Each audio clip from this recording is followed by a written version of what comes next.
The 9 Years Podcast.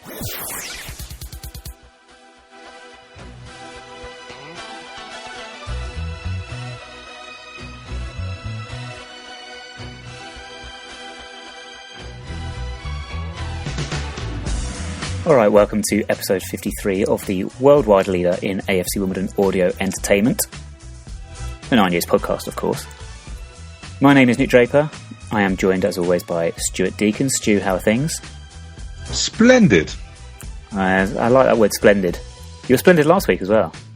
Yeah, well, I was going to say fan-dabby-dozy, but I'll go with splendid. Okay, splendid. Number of talking points this week. We'll be discussing the start to the League One season, our performance at Northampton, our upcoming fixtures against Rochdale, and then Swansea in the, I've called it the EFL Trophy. I suppose it's actually now the Checker Trade Trophy, to give it its official name, sadly. We'll also be discussing our approach to that game as well. Latest news on the stadium coming up. Poleon Go is back for another turn this week. Olympics. Let's talk about that very briefly at the start of the show then, Stu.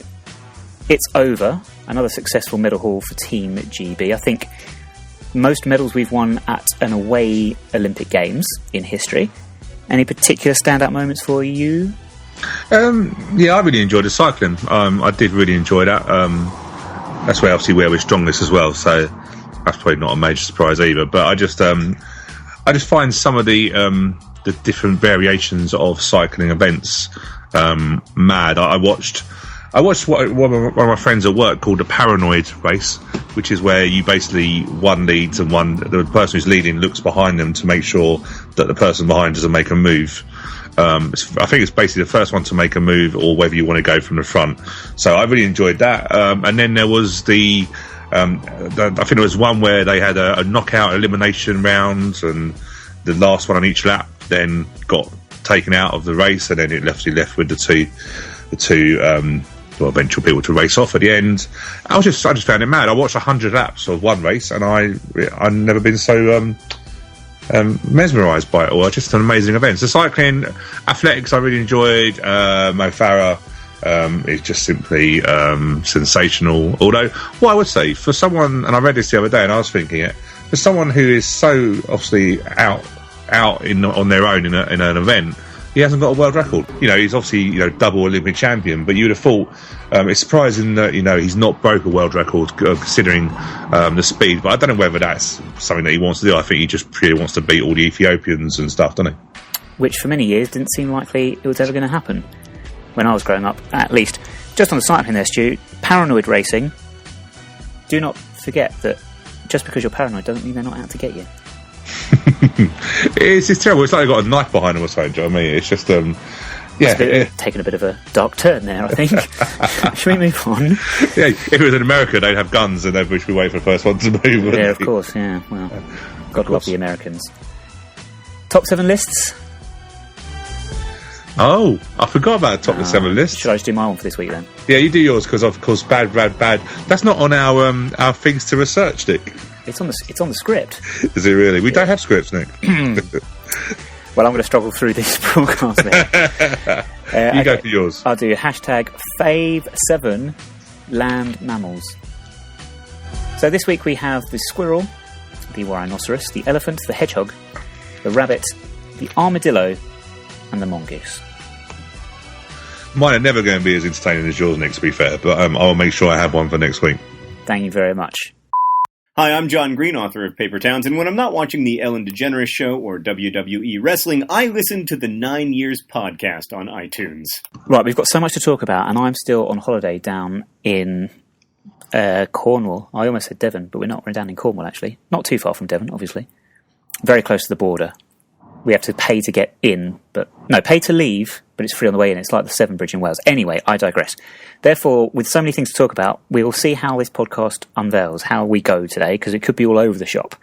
Lots of things going on in our collective heads, for once. Makes a change, I know. Let's start with the biggest news of the week. I'm actually going to stick with the stadium news then, Stu. So the news broke on Monday morning. It did. It was a nice way to start the week, actually. It feels like a long week with all that stadium news. It does seem a long time ago, doesn't it?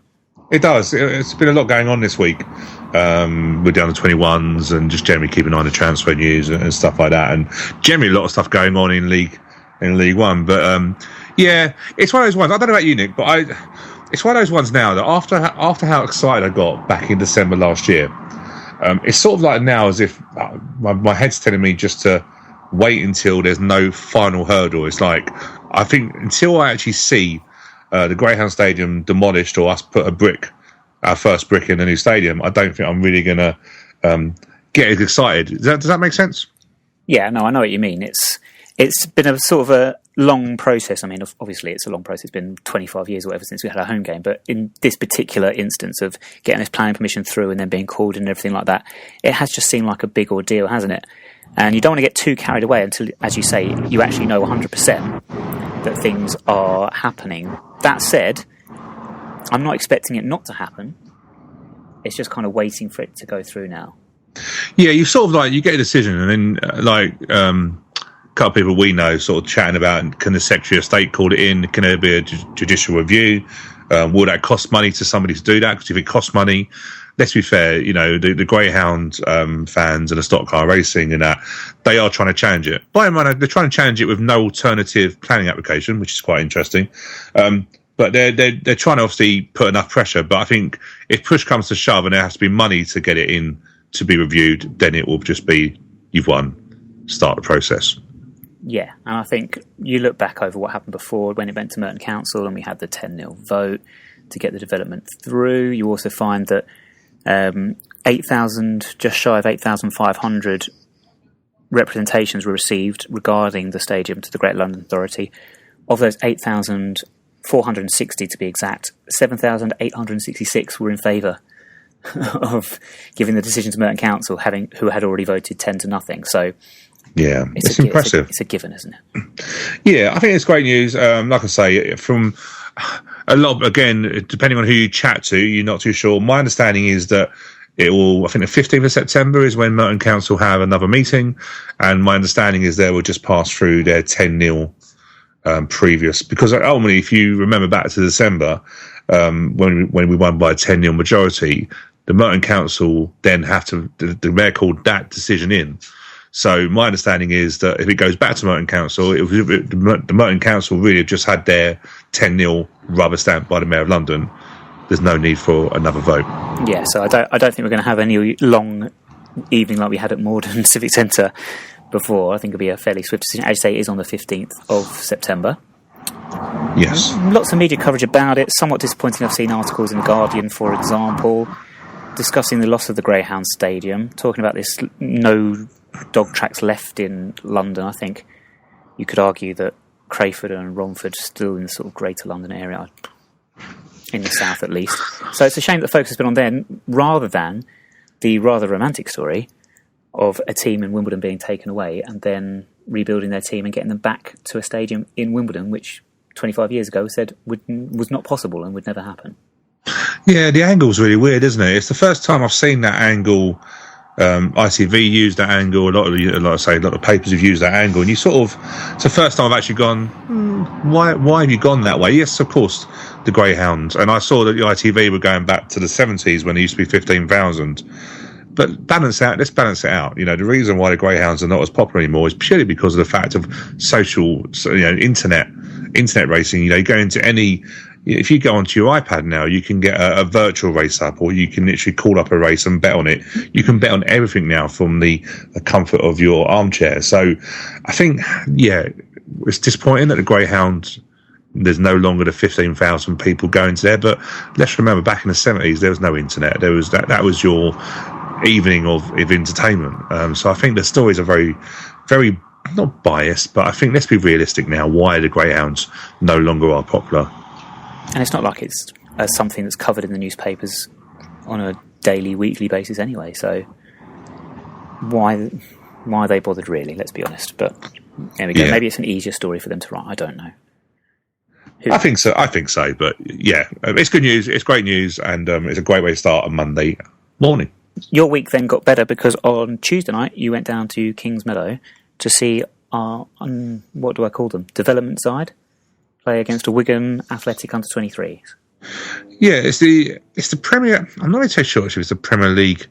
I think it is called the Premier League under-23 tournament, if my understanding is correct. And let me just check that, actually, because I have got a page where it's showing, it's down to the under-23 Cup. So that's basically in a nutshell what it is. So you can name 3 players over age of 23, and I believe you can also, in addition to that, name a goalkeeper that is over 23. So you can technically have 4 players over the age of 23. I think, if I'm thinking properly, I think the only players we had over were probably George Frankham, James Shea, who counts as goalkeeper, and Poleon, I think, is probably, what am I thinking, 24, I'm thinking? I shall find out for you. Around that age. So I think in the end, we actually only had 2 players, and Jonathan Mead, who would be just slightly over. But apart from that, we had a reasonably strong team out, bearing in mind the age group of it. Wigan, they had a very much an under-23 team, and there was a difference in probably just know-how. Wigan started off okay, but then once we got the early goal, Poleon was just a threat all afternoon, all evening, and they couldn't live with him. He was the difference. Jonathan Meads, it was interesting actually, because Sean Kelly's done an excellent job covering Jonathan Meads, but it was only until I saw him play on Tuesday night that I actually realised what we actually had been missing. He was a level above. He was composed defensively, one-on-one, didn't give his left winger, his right winger, any chance at all, and he was trying to think of me. I was turning around, left, right. He just went where he wanted, really. So they all done well. James Shea done well, was commanding, done a few decent saves. We had Paul Cannon-Baye and Will Nightingale centre-halves. We've got to stop playing Paul Cannon-Baye or stop scouts coming down to the ground, because he is, every time I see him, with the training he's doing and the game time he's getting better and better. He's a frightening talent, that kid. Would you expect him to be knocking on the first team's door in the same way that we thought Ryan Sweeney might have been this season? I'm not sure. I think they're going to protect him. He's 17. If I'm remembering correctly, when Ryan around about the same age when he was getting chances. He would have been. Older? Was it the last day of the season against Cheltenham a couple of years ago? So it'd have been 18. Yeah. Yeah. So I think Paul Cannon-Baye turned 17 summer, around about pre-season time. So he's probably about a year behind Ryan in terms of. I think they will protect him. We've got no real need to play him. He's one of those ones we can just nurture, get him under Adam Reeves, who's done an excellent job with all the centre halves that he's brought through from that. But he will. The reason he will, it's interesting because Ryan Sweeney is a no-nonsense centre-half. He doesn't play from the back. He's, to be fair, going to Stoke is probably perfect, because, no disrespect to Stoke, they're not known for playing it out of the back, and they would get it long and come out. So he's perfect. He's a perfect model for them. However, Paul Cannon-Baye will attract the top end of the Premiership, because he's just a ball-playing centre-half, and he's very composed. He gets the ball when he wants. He's looking for a pass, but he's not looking for a pass in the channels. He's looking for someone to link in the midfield, or he just take the ball himself.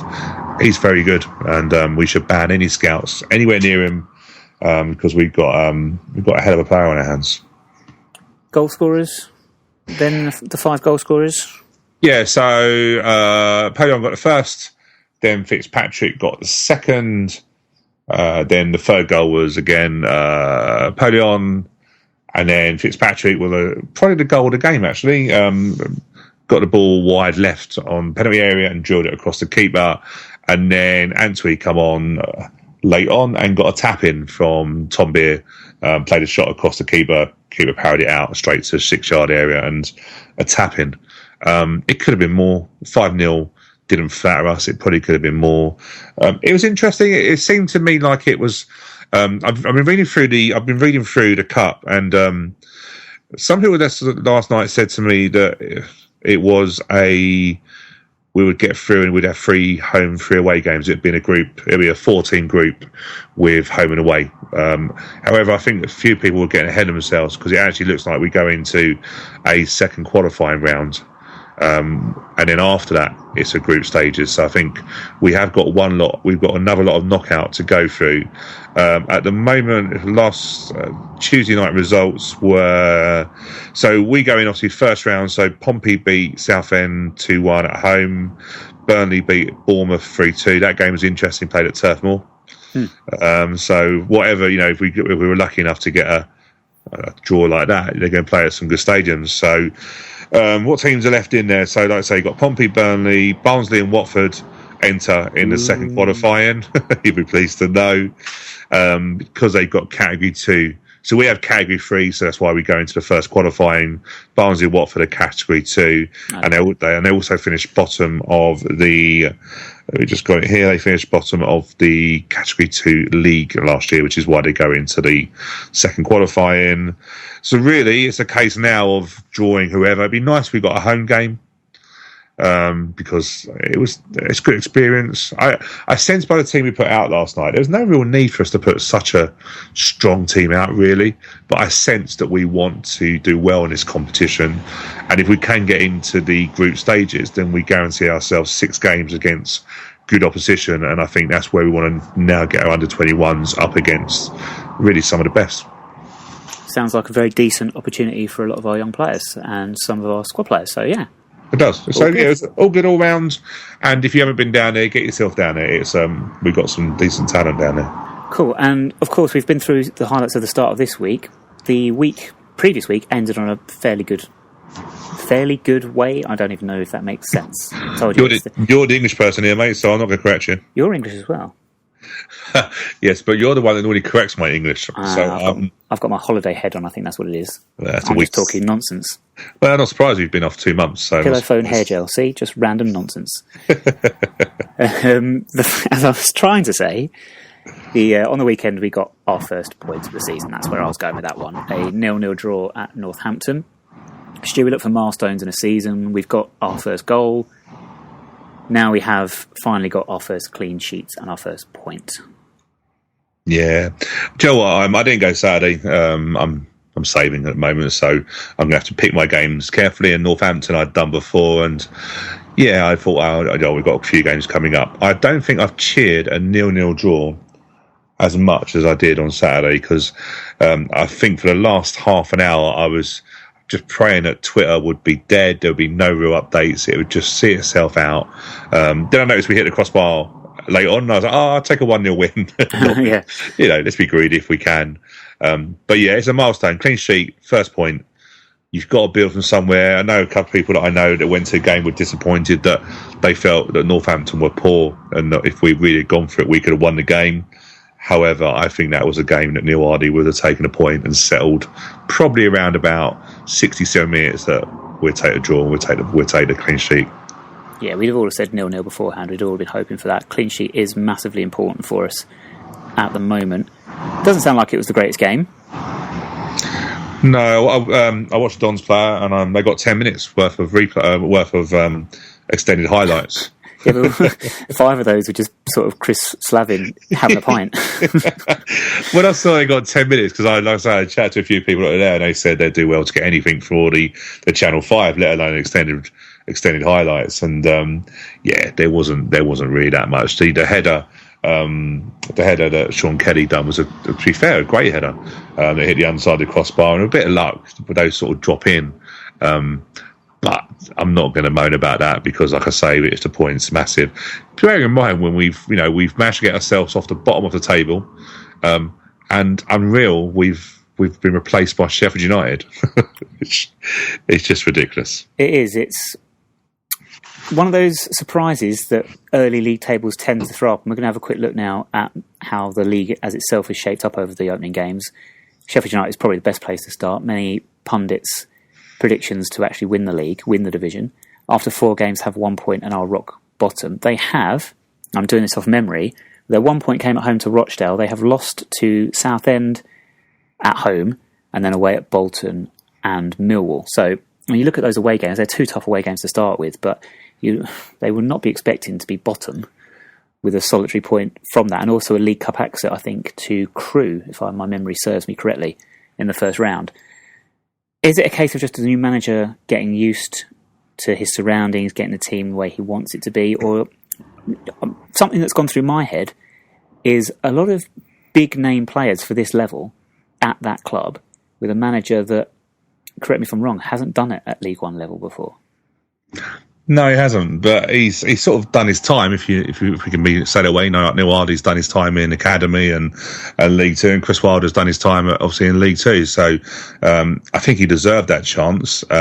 How long Sheffield United give him to is $1 million question. I was looking, obviously, form guides at the moment. There's no real point because, of course, we're only 4 games in.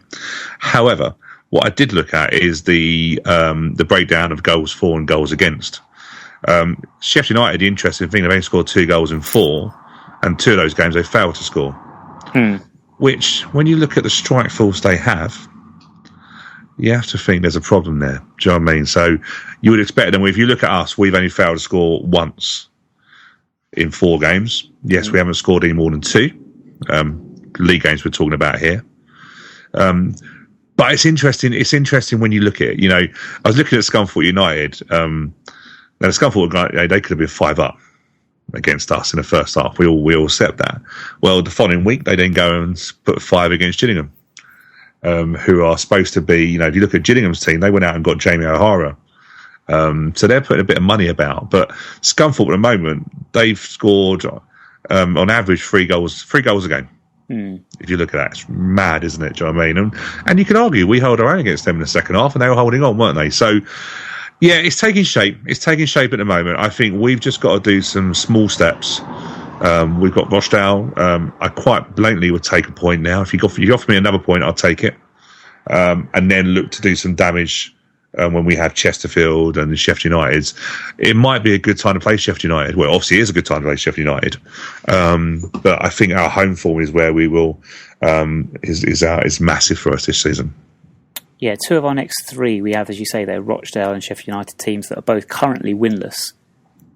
So games where both clubs are going into it in desperate need of points really to get themselves motoring up the table. But we'll look more at the Rochdale game a bit later.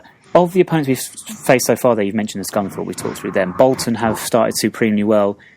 They are 4 out of 4, 100% record. They looked very much a team to me when we played them that might be in the same vein of the Gillingham team that won League 2, a team that, with Phil Parkinson, knows the league, knows how to set up, might not actually, looking at the results, be the most attractive or free-flowing or whatever, but they know how to grind out results. Yeah, they've just got quality through their team, haven't they? They've got players that can produce those moments. I'm not too sure if you saw the goal that they scored down at Bristol Rovers, and I've forgotten now his name. Spearing. Yeah. Cracking free kick. You've got the Nadine up front, who's a handful. Neil Hardy said, how anyone who's got a striker of that quality in League One will do well. So they've got good players in key positions, and they've also still got Zach Clough on the bench, who come on against us. And if you can bring a player on that quality off the bench, whether he's still going to be on their bench going into September is unlikely. I think he will move because he's definitely obviously one of their most sellable assets. But yeah, they just, like I say, 4 straight wins. You can't get any better than that. It'd be interesting, if someone does literally go away and storm this league, it'll be interesting because it will spread the league out a little bit. So it's sometimes when we're going to be involved in a mid-table stroke relegation battle. In a way, it wouldn't be the worst thing if someone stretches the league out a little bit for us. So I don't know. I think there's some good teams in there. Walsall are my surprise at the moment. I thought they looked good against us, but then you're wondering actually are they as good as we think, because they've had pretty indifferent form after that, haven't they? They haven't won since they played us, is that correct? Yeah, just as you said that, they haven't. No. And they lost to Yeovil 2-0 at home in the League Cup. But when you take them aside and you look at the other teams we've played, like Northampton still remain, okay, they've drawn, but they remain unbeaten, and they've got through in the League Cup, haven't they? They beat West Brom in the League Cup. They did, yes. The third round of that. Peterborough, Scunthorpe, Bolton have all started pretty well. Peterborough hammered Millwall 5-1 the other week. So our results, put them into context a little bit, don't look too bad. And as you say, it's just the Walsall one that seems to be a little bit perhaps of a red herring at the moment. Yeah, and to be honest with you, I've done so many little stats and comparisons this afternoon. I actually forgot that Rochdale are only one position above us. Yeah, it's a huge game, isn't it? I just noticed that. Yeah, it's a big old game. I don't really like being in that situation where you're playing against another team that hasn't won yet. No, if you look at Rochdale, they have in the last. I don't want to read too much in the last 2 games they failed to score. So that's encouraging. And then in their last, have a look here. So yeah, and they can see an average of goal and a half a game in the 4. So you have to look at it. It's one of those ones, isn't it? You know, well, if you look at Northampton, they got 4 points out of 4 games. Yeah, it's good, but draws realistically don't really get you up the table. You know, for what they might as well have lost one of those games and won one of the games that they've drawn, and they're sitting pretty. Yeah. So sometimes actually you wonder whether we will go there for a point. We should now hopefully be able to push on. I will take a point now if you give it to me. But ultimately, if you look at Rochdale's form, should we be going there trying to win? And I think last time we played them, we won there, didn't we? If I remember correctly, with the old lightning attack. Yeah, I think we had 2 wins in 2 seasons up at Rochdale, didn't we? I think we had the 1-0 where Paul McCallum scored. And then the following season, you're right, the 2-1 with the delay because of the lightning strike of the floodlight failure. Yeah, and that was, I've forgotten his name now. Sammy Moore? Yeah, wasn't it? Charlie Wyke? No, I've forgotten his name now. Centre half. My mind has gone blank. Who? Okay, I can't. Okay. Well, You're listening to the 90s podcast. We're just going to take a break here whilst you tries to recall the name of a centre half from 2013. The Mill centre half. He's now gone. Jake Goodman?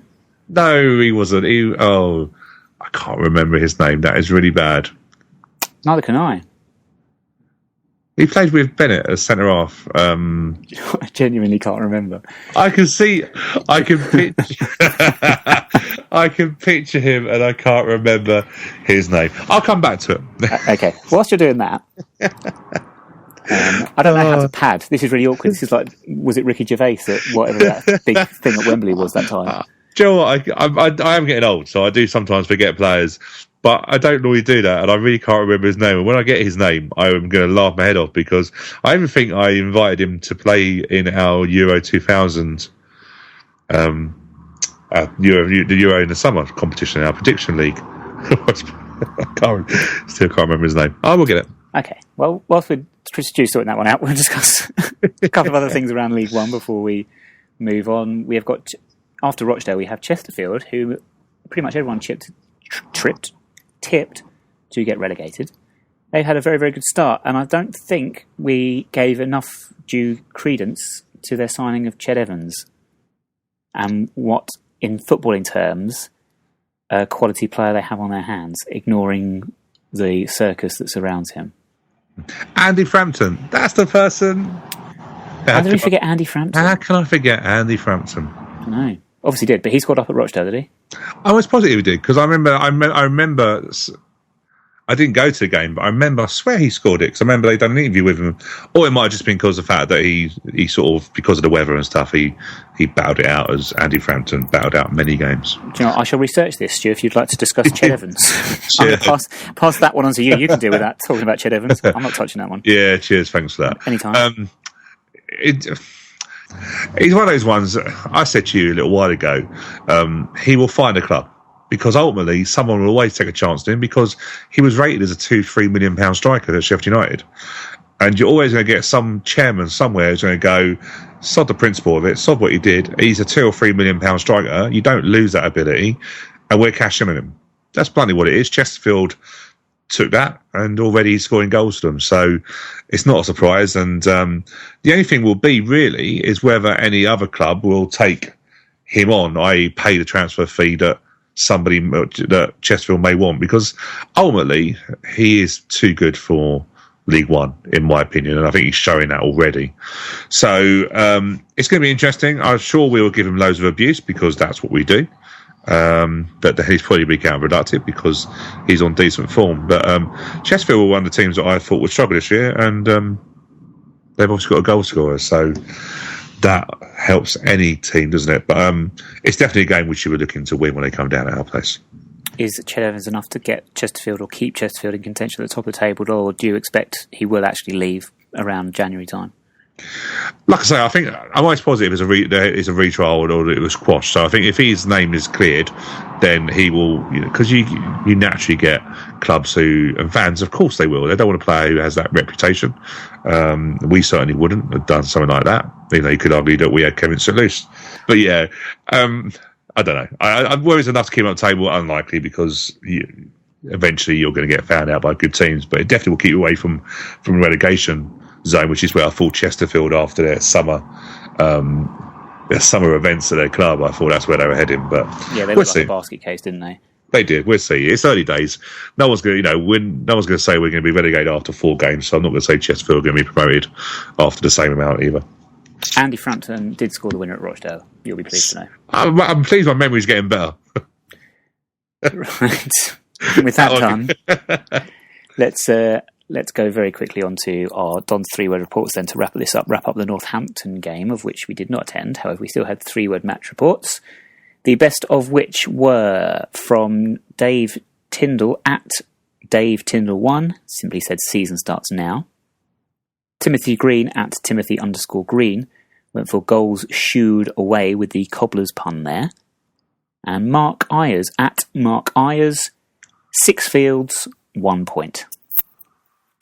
Thank you very much for doing those. Look out for those after the Rochdale game on Saturday once again. Any loan news this week, Stu, from Dan Gallagher? I might be able to help you out, actually, because he's gone to Kingstonian, has he not? Yes, that's where he's been since the start of the season. And they lost heavily last night / 2 nights ago, because this goes out on a Thursday. They lost 3-0, I think. They did. I'm impressed. To who, though? I'm impressed. To Enfield Town. Okay. Yeah, so to be fair, Danny Gallagher's done a great job, because he's basically meant they've not won a game yet this season with him there. Of course, I'm not. So his parent club and his loan club are failing. Yeah. Obviously, at least he's consistent. No, they've had a real. It's interesting because Kay's done well last year, and you'd have probably expected them really to be doing the same, because I would hazard a guess that they have a decent budget for that level because of obviously the favourable deal they have with us, which means they obviously don't have the ground, etc., to maintain, etc. So you'd think they would have a bit of extra budget in that league. I would hazard a guess, but they lost at home to Needham Market, and then lost 3-0 away at Enfield Town on Tuesday night. So they, of course, if they haven't won a game, naturally says they're going to be down the bottom, which they are. They're 22nd at the moment. I was looking through the league. Leiston atop. Yep. Of the league with 12 and 12 with Tunbridge Angels. I was looking at where Bognor works. I thought Bognor missed out late in the playoffs, obviously with Jason Pryor. Sussex way, I think. Saucy, where they were in the league table, sorry. All right. They're sitting in 11th. And then I thought, let's do some digging. And of course, they lost Jason Pryor in the summer. He went to Havant and Waterlooville, so a massive distance, easily travelling, who got relegated from the Conference North and are now playing in the Ryman Prem. So he's back in the same league as Bognor. And yeah, Havant and Waterlooville are 4th in that league. So, are they, sorry, was Havant and Waterlooville relegated from the Conference North? Yes. No, they wouldn't be. No. Well, the only reason I question it is because it's actually probably quite possible, knowing down the years the problems they've had dividing those 2 divisions. Yeah, I did read North. We'll have to look into that one. I did read North, yeah. I'm most positive is. That's what I remember reading on there, because I was just doing some checking, obviously, where and such and were. But it's interesting looking down. I still love looking down non-league. I still don't think you can ever forget where you come from.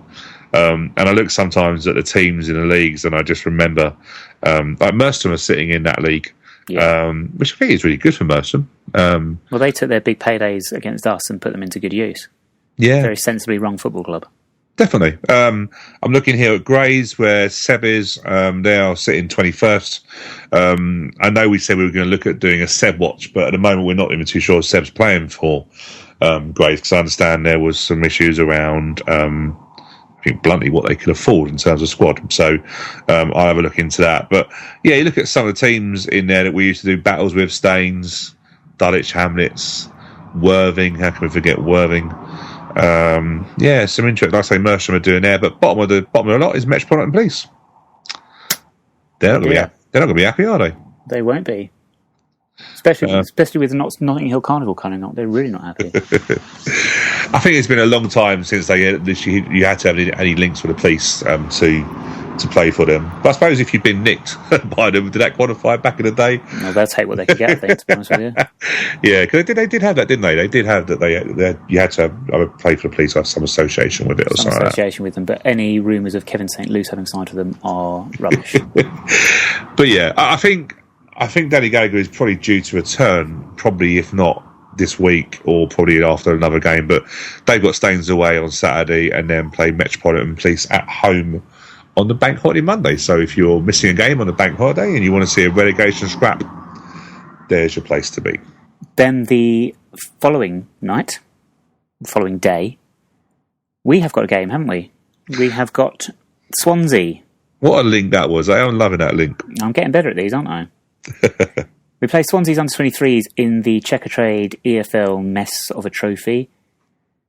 Now, it is happening. The EFL Trophy is a competition that we are competing in. So in the interests of journalistic integrity, I can't not laugh at us having any sort of integrity. But we are going to be reporting on these games. So I won't be going to any of these games. But Stu, are you going? People are going. Yeah, so I will be going.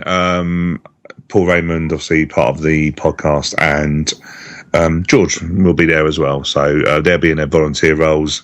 Yeah, it's one of those, isn't it? You know, I will say now that I don't believe in this competition. I think it's a joke. As we said before, we discussed it during the start of the season. The whole objective of it improving the English players coming through is a joke because, well, we can prove that because we're playing Swansea. We're playing a Welsh team who have hardly any English players in there. So there's followed your by Newport County.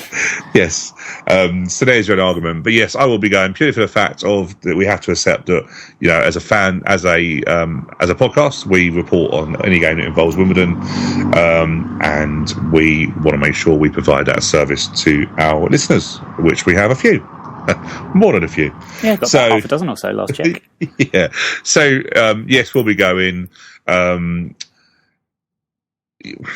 That's much you can really say, isn't it? Really, well, I think what we have to say is that we're not supporting the B team football. That's not why we're reporting it. We're reporting purely because it's a competition that the Wimbledon first team are in.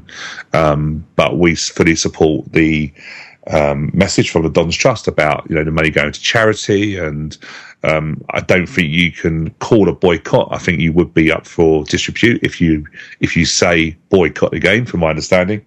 But it was a strongly worded statement, wasn't it? Yeah, the Don's Trust board encouraged many fans to go to the Wigan game instead, of which you did. I would have done had I not been away. So I think they've done a good job a job as they could do, really, given the circumstances, because we are a little bit of a slave to the Football League on this one, aren't we? We can't really... Sounds ridiculous, really, but we can't be too rebellious. I think they would come down very hard on us if we were. I'm not sure how much of a future this competition has, if I'm being honest with you, and I'm not sure the reaction to it. I'm not sure if that's planted a little bit of seed in people's heads about trying to take anything further in regards of B teams in the Football League or anything like that. I do think it is a non-starter. Personally speaking, I'm simply not going to the game because of the academy element, and for me it's just taken away the element of this being a proper competition, and therefore I've just lost all interest in it. Yeah, no, I agree. I totally understand that, and I think it's a case of, you know, I've seen a lot on social media. It's in a way been not on a par because it's totally different. But obviously, with us playing franchise, it's been a little bit like, well, if you go there, you're supporting B team football and that sort of thing, and not as heavy, but it's been there. There's an undercurrent of people, you know, if you go there, you're supporting B team football. I think we have to be sensible. We're all adults. Me personally, I go and watch a lot of the under-18s, the under-21s. So normally this competition is purely a under-21 tournament.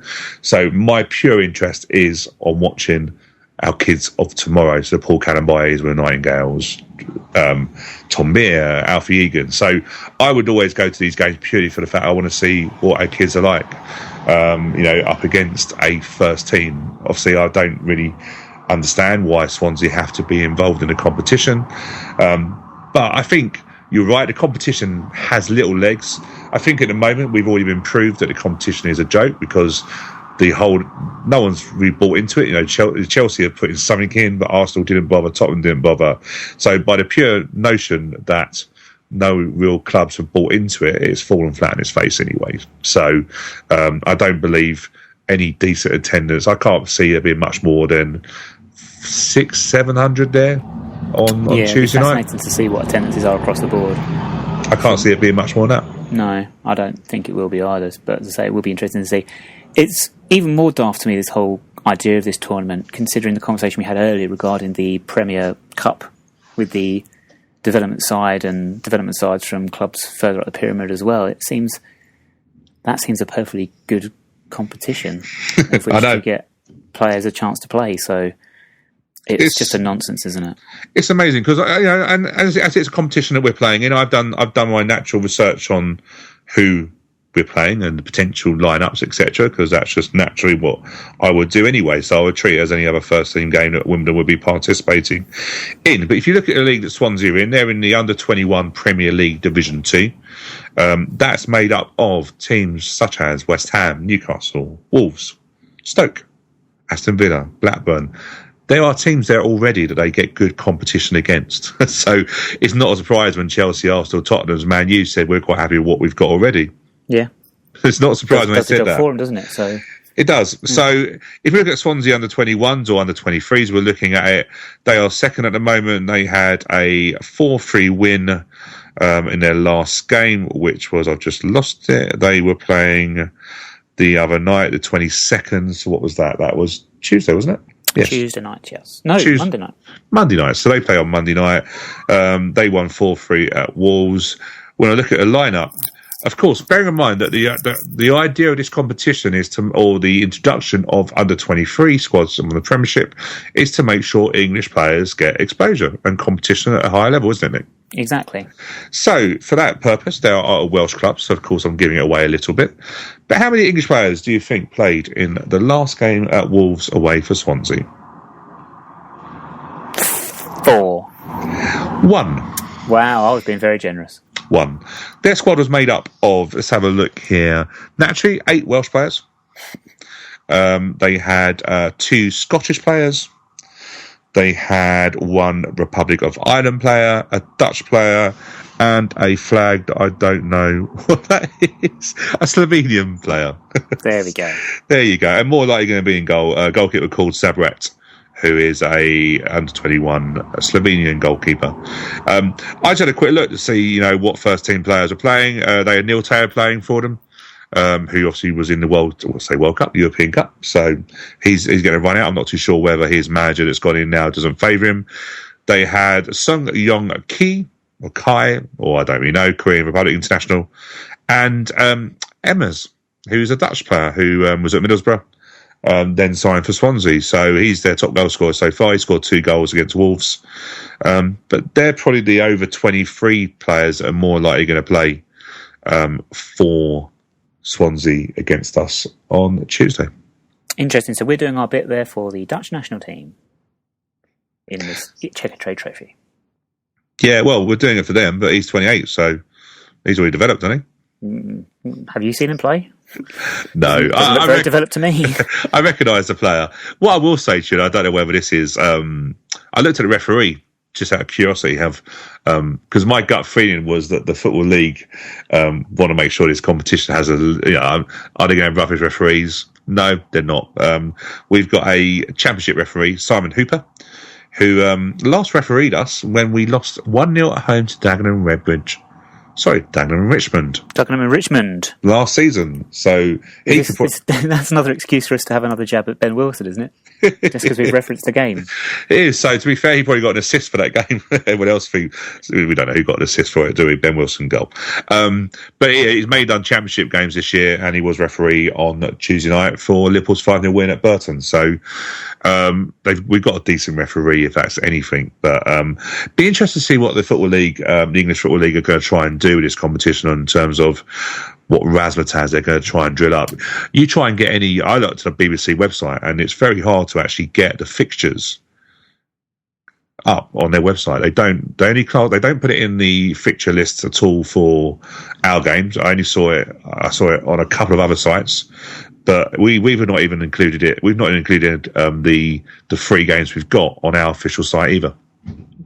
No, I think that's interesting. It's probably just an admin thing. To be fair, though, I think our website has a centralised fixture system.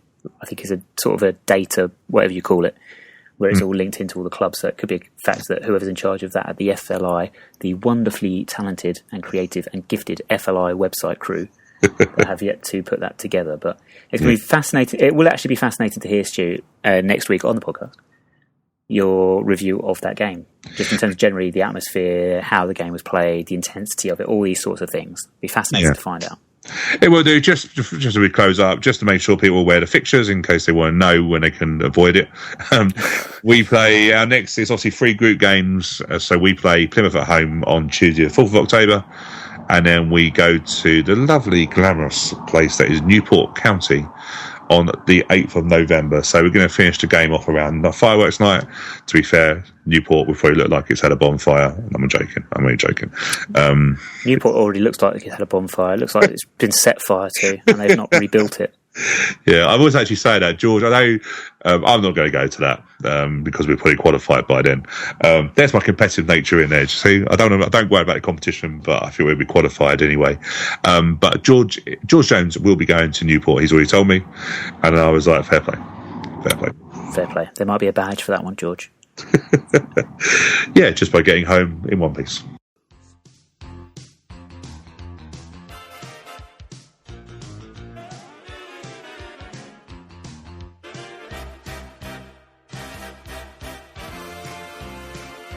Poleon Go and the music. Stu, do you recognise this music this week? I'm rubbish on this, aren't I? No, I don't recognise it. This is Big Break. To be fair, if I'd have let it go a little bit longer, you'd have heard the lyrics and then you'd have been able to work it out. But yeah, this is the extended theme of the Big Break game show with Jim Davidson, that well-known left-wing comedian and humanitarian, and John Virgo. John Virgo, yes. Do you want a fun fact about John Virgo? Go on then. He is Cancerian. Right. I'm not sure he is, actually. I'm just making a joke about his surname. Anyway. You used to watch Big Break, did you? Did you watch it all? I did. Yeah, I did. I vaguely remember it, yeah. I don't think... Do you know what I mean? It's not like something that's ingrained in my memory, but... It's one of those things, isn't it? You know, Jim Davidson back in his day, yes, I did enjoy Jim Davidson comedy. Yes, he was... he wouldn't survive nowadays with his material, and his material was on the edge. In nowadays, he wouldn't laugh, but I did enjoy Jim Davidson. Sometimes could come across as quite funny, and John Virgo, yeah, it was just snooker, wasn't it? Back at them times, snooker was on the TV, and it was a popular sport. Hold on, it was always played on a snooker table. Always played on a snooker table, of course, not but it was TV, but was getting airtime. Was getting airtime. Nowadays, it's confined to Eurosport and stuff like that, which I'm sure it still has an audience. But I was watching. There was something on BBC the other night. It was sort of like a 3-part series on the 80s and what happened in the 80s and stuff, of the introduction of microwave ovens. Sorry, microwave TVs. Microwave TVs. Ooh. To be fair, some of the heat that some of them produce, you can probably cook stuff on them. Anyway, you can cook an egg on some of these flat screen TVs you get now. The heat they bring off is unreal, isn't it? Yeah. Anyway, so they were talking about microwaves and obviously how frozen food and microwave stuff was revolutionary in the 80s. But they also said that apparently still to this date is one of the record BBC TV 2. Start again, Stu. BBC 2. I was having a tongue twister, I still can't say it. BBC 2 had its record and still has the record. I think 16.5 million viewers tuned in to see Dennis Taylor beat Steve Davis in the 80s. That's still their highest ever viewing figures. So 16.5 million people watched a game of snooker. Which was nice. There you go. On that note, let's get Poleon Go knocked out of the way then. Let's run through these very, very quickly. These are not the best clues this week from old Dom Poleon. He's had a bit of an off day. He did score twice against Wigan the other night, so maybe he was a bit distracted. But anyway, Dom decided this week to stay in the southern area, Stu. He has chosen to drive because the stadium is a long way from its nearest train station or stations. It's a bit out in the sticks. Okay, so random guess, because I know I've been there, Forest Green. No, because they're not a Football League team, Stu. Oh, I didn't hear that bit. Damn, that's one guess gone. Anyway, clue number 2. Big car park at the ground as he's driven, surrounded by some lovely greenery, even a little bit of a slope. Oh. I think I know it. Go on then. Yeovil. Well done, look at that. 2 clues in. And you have correctly guessed Dominic Poleon's location this week. Do you want the third clue anyway? No. We have, as we've mentioned, Rochdale and Swansea then this week coming. Let's just look at the Rochdale game, because we can't really do much of a preview for a Swansea game. Is more than we've already spoken about. We also probably spoke more about the Rochdale game earlier than we can add to now, really, but never mind. Only to say, as we said, neither of us have won yet. Both drawn 1 and lost 3 of our 4 games so far. Rochdale's home record, they have played twice and lost twice at home, so they have 0 points from their home games, whereas at least we have picked up a point away from home. And we did win on our last 2 visits, as we said, 1-0 and then 2-1, when Andy Frampton was the winning goal scorer. What a legend. Quick, yeah, you can never forget Andy Frampton. No. What, just a score prediction then, Stu? I'm going to go, I'll take a point, but I have a feeling that we're going to win. I'm going to say by 1-0. I'm going to go for 1-all draw, just because. Any other games that taken your eye this week in League One? I did print them off. I don't really print them off. I did. I can't find them. Do you know what? This week has been such a nightmare. I've actually had to work this week. I can't believe I've actually had to. I know you've been off for like the last 8. To be fair, I've been very busy. I bet you have. Mm-hmm. Catching up on my correspondence. Fixture-wise, let's have a look. Obviously, it'd be interesting. Swindle Bristol Rovers with Kelly Roos. Obviously now at Bristol Rovers, which joined Bristol Rovers on loan. Yeah, a bit going. You've got the they both shared the same ground last year. Coventry at home to Northampton, and both winless so far.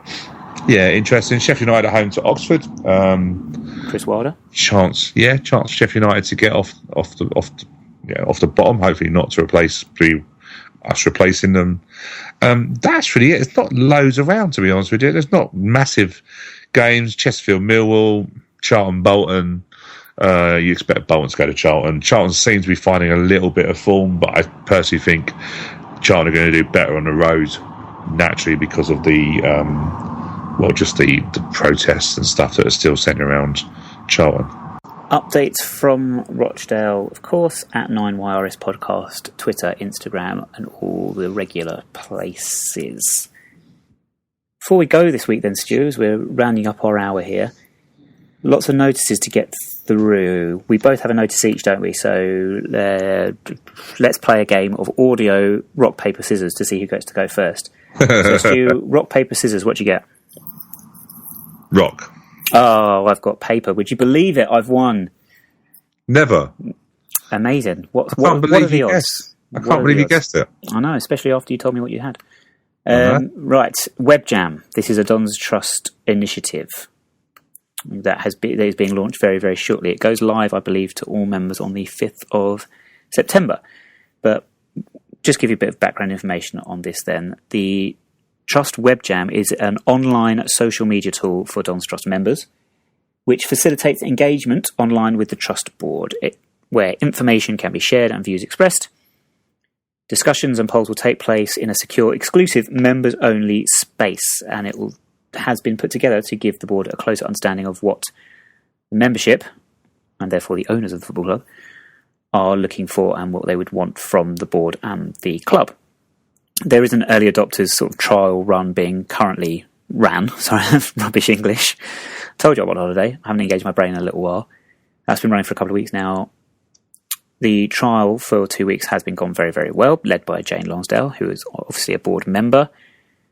Invitations then should be going out to start on the 5th of September very shortly on the email address held by the Trust. Okay, it'll come from webmaster@thedonstrust.org. But if you do have any questions or want to know more about this, or perhaps don't get an invitation to join, I will remind you of this next week, don't worry, please send any emails about it to Jane. jane.lonsdale@thedonstrust.org. Keep an eye out on the Don's Trust official website, donstrust.org, and the AFC Wimbledon official website for further information about these things. Stu, Quality. That was very well said, Nick.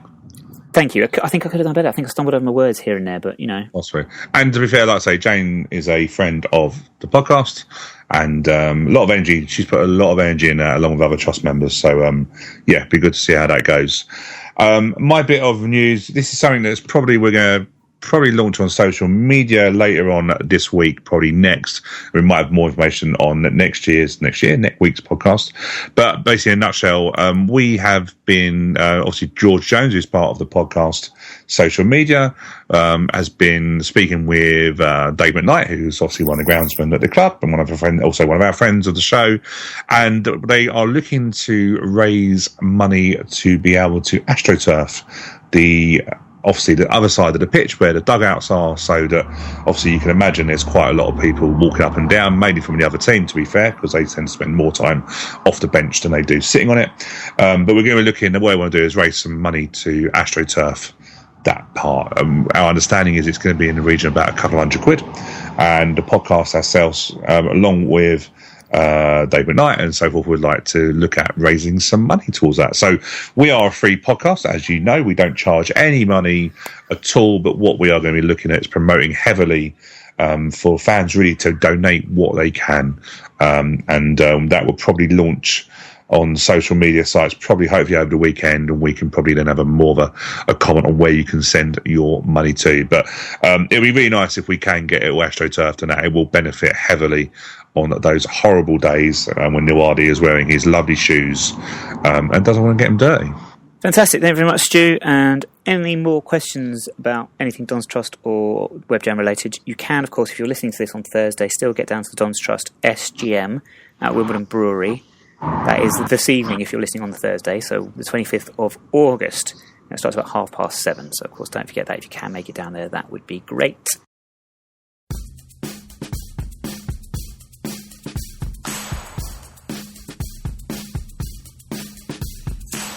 Here's the end of this week's show. Thank you very much, Stu. Thank you very much, Nick. Enjoy the rest of your holiday, my friend. I will do. Thank you very much. And we just invite you guys to join us next week when we'll be joined by, firstly we'll be joined by Ryan Lockety to discuss how he survived for 6 nights following his kidnapping by Brazilian gangsters. See, that was the original joke I had planned in the script. But I also wanted to say we'll also be joined by Georgie Twixstew. Happy days. To congratulate her on winning the 9 Years Podcast Twitter poll, in which she was voted listeners of the 9 Years Podcast favourite GB women's hockey player, ahead of Sam Quek, which means 70% of respondents to that poll were wrong. We'll see you next week.